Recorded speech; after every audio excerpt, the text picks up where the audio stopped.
welcome back to me telling my dogs to stop barking. I am going on an adventure to make sourdough. And with sourdough right now, I'm making my own starter.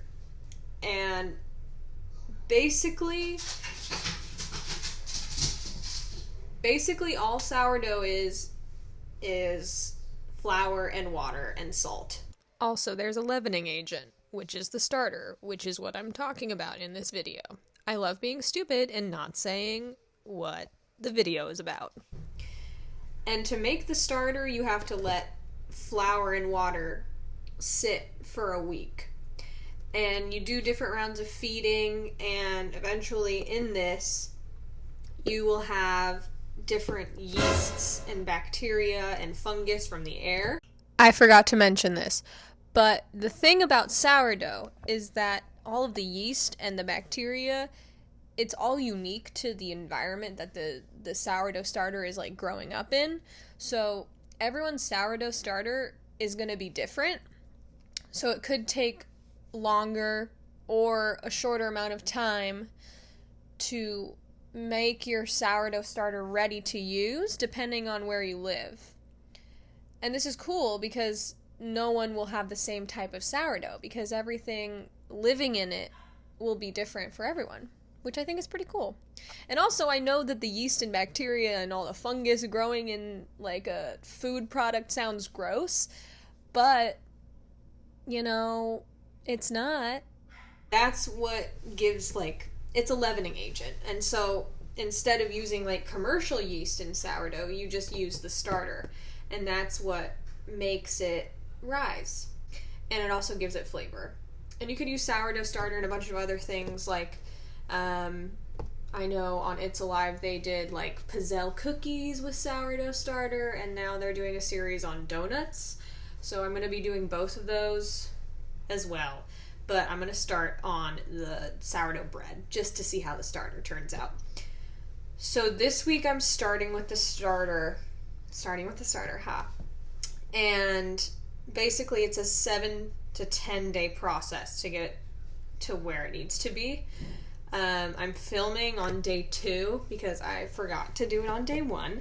And so basically on day 1 it was 50 grams of whole wheat flour and 50 grams of water. So you just want to do equal parts of both flour and water. And the reason why I'm doing whole wheat flour instead of just regular like all-purpose flour is because the yeast and stuff that's going to grow in this starter likes to feed on the stuff that's in whole wheat flour, which isn't in a lot of all-purpose flours. Like bran and stuff. It'll give it nice food. We want our yeast to be healthy and vibrant, and my dogs will never be quiet. So this is day 2. This is another round of feeding. I mixed in another 50 grams of both water and flour, and this is where it's at right now. So it didn't really do much last night. It actually kind of looked fucking gross when I came to see it, but I just mixed it in and now it looks fine. So we'll see where it is tomorrow. Again, I'm adding other things. So, I took a bunch of notes on this because I'm a fucking dweeb and I did 2 hours of research on sourdough bread. So, usually your starter won't start being active until, about 3 or 4 days.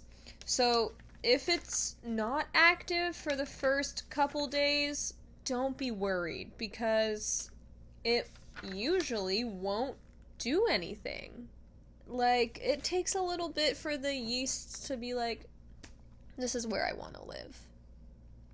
And then when they decide that they want to live in your starter, then they will.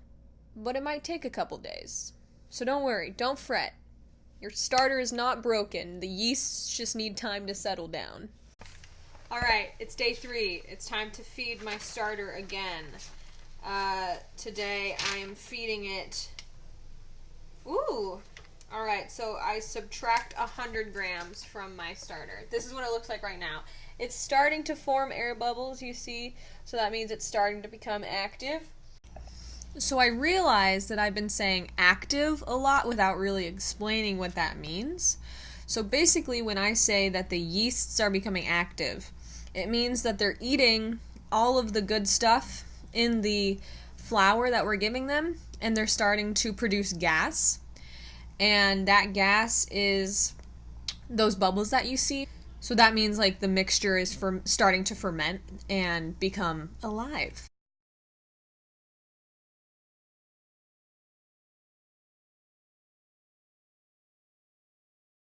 So, it wouldn't be an It's Alive series without fermentation. And it's here. It's in the starter. It's alive.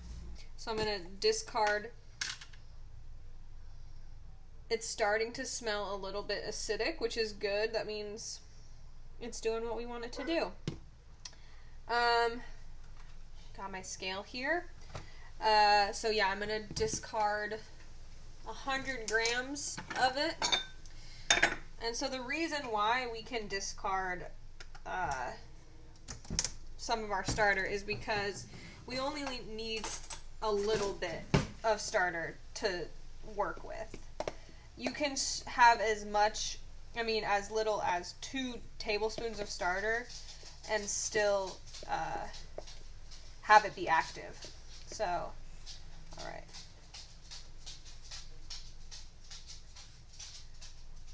Wow, look at me. Ooh. Just kidding. Scooped out a little bit too much. All right. There we go. Exactly 100 grams. Goodbye, starter. So this is what we have left. And I'm going to feed it 100 grams of whole wheat flour and 100 grams of water. So I do the water first just so I could break up the starter a little bit and then it's easier to work with. Alright, exactly 100 grams.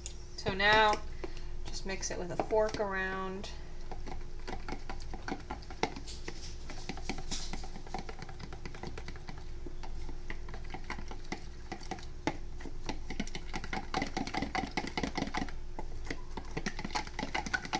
Alright. It's loose enough, so now I'm going to zero it out again and then do 100 grams of the whole wheat flour. Ah! There we go. And you're done. Let it sit out again. Come back tomorrow. Do the same thing. Welcome to day 4 of sourdough starter. This is currently where the starter is. You could see there's bigger bubbles than there was yesterday, which is making me very happy. Let's see. It's starting to smell a little bit more sour and more vinegary, which is good. This is exactly where we want it. I am thinking that it's going to be ready in 7 days, which is good. Hell yeah, I'm so excited for this. This is really cool. So today we're gonna discard 150 grams of the original starter and then add in 100 grams of both flour and water. So I'm gonna do that now, and I'll show you the final product once it's all mixed in. Alright, so this is what the starter is looking like. It's a bit thick right now, but as it sits overnight, it'll start to thin out a little bit. So, see you back tomorrow. What's up, y'all? Day 5. So today, you are supposed to discard 200 grams of your starter, which should be getting more bubbly, and mine was today. I've already measured out 150 grams of both flour and water. And so I'm going to add that to this, and I will mix it around, and then I'm gonna put it back in its little corner where it belongs. So there we go. That's pretty much it. Day 5 of sourdough. So this is what the sourdough looks like. It has a lot more air bubbles, and today we're gonna feed it again. Tomorrow is supposed to be the day that it's ready. Well, yeah, it should be ready tomorrow. So we'll see. All right, I'm going to discard 250 grams and feed it 200 grams of both flour and water. And then let it sit again. So I went downstairs and I looked at my starter, and it's here. What is happening? This is so much happening, and I'm excited because my sourdough starter is ready. I'm going to do something with it tomorrow. Yes? Please hang up and try again.